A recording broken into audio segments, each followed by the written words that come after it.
దేవుళ్లను, దేవతలను ప్రసన్నం చేసుకోవడానికి మనం ప్రతిరోజు పూజ చేసినట్లే పూర్వీకుల ఆశీర్వాదం పొందడానికి శ్రద్ధ, కర్మ, తర్పణం చేస్తారు.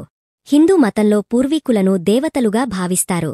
పూర్వీకులకు తర్పణం, పిండదానం, శ్రాద్ధం సరిగ్గా చేయకపోతే కుటుంబం పితృదోషంతో బాధపడుతుందని నమ్ముతారు. ఒక వ్యక్తి జన్మరాశిలో పితృదోషముంటే అతని జీవితంలో అనేక రకాల సమస్యలు రావడం ప్రారంభమవుతాయని చెబుతారు. పితృదోషం లక్షణాలు ఎలా ఉంటాయంటే, ఈ దోషం ఉన్నప్పుడు వ్యక్తికి కనిపించే సంకేతాలు కొన్ని ఉంటాయి. గ్రంథాల ప్రకారం ఒక వ్యక్తి పితృదోషంతో బాధపడుతుంటే అతని వంశం ఎంత ప్రయత్నించినా ముందుకు సాగదు. అలాంటి వ్యక్తి సంతానం పొందడంలో ఇబ్బందులు ఎదుర్కోవలసి ఉంటుంది. వారికి పుత్ర సంతానం కలగడం అనేది అసాధ్యంగా మారుతుంది.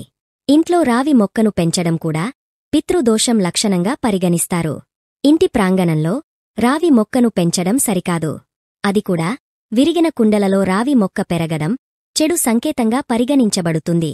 ఒక వ్యక్తి కష్టపడి పనిచేసిన తర్వాత కూడా ఉద్యోగం లేదా వ్యాపారంలో సమస్యలను ఎదుర్కొంటే అది పితృదోషానికి సంకేతంగా పరిగణిస్తారు.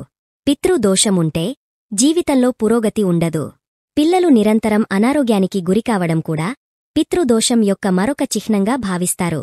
ఎటువంటి కారణం లేకుండా కుటుంబ సభ్యుల మధ్య తరచుగా వివాదాలు రావడం కూడా ఈ దోషం ఉన్నది అనేందుకు సంకేతంగా భావించాలి. జీవితంలో చిన్న చిన్న ప్రమాదాలు సర్వసాధారణం. కాని ఈ ప్రమాదాలు ఎక్కువ సంఖ్యలో లేదా ఒకదాని తర్వాత ఒకటి జరిగితే అది పితృదోషానికి సంకేతంగా పరిగణించాలి. జ్యోతిష్య శాస్త్రం ప్రకారం పితృపక్షం సమయంలో వారి పేరుమీద ఆహారం, నీరు అందించాలి. పితృదోషం నుండి ఉపశమనం పొందడానికి పితృపక్షం సమయంలో పిండదానం, తర్పణం, పూర్వీకుల శ్రాద్ధం చేయాలి. పితృపక్షం సమయంలో పూర్వీకుల పేరుతో దీపం వెలిగించాలి. పితృపక్షం సమయంలో పూర్వీకులు భూమికి వచ్చి వారి వారసులకు దీవెనలు ప్రసాదిస్తారని నమ్ముతారు. భాద్రపద మాసంలో వచ్చే పౌర్ణమి నుంచి పితృపక్షం మొదలవుతుంది.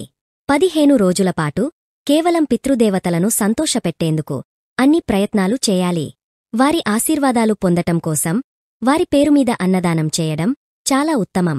సెప్టెంబర్ 18 నుంచి అక్టోబర్ 2 వరకు కొనసాగుతుంది. భాద్రపద అమావాస్యతో పితృపక్షం ముగుస్తుంది. దీన్నే సర్వపితృ అమావాస్య అంటారు. హిందూ మత విశ్వాసాల ప్రకారం ఈ సమయంలో పూర్వీకులకు సంబంధించిన పనులు చేయడం వల్ల జీవితంలో సౌభాగ్యం లభిస్తుంది.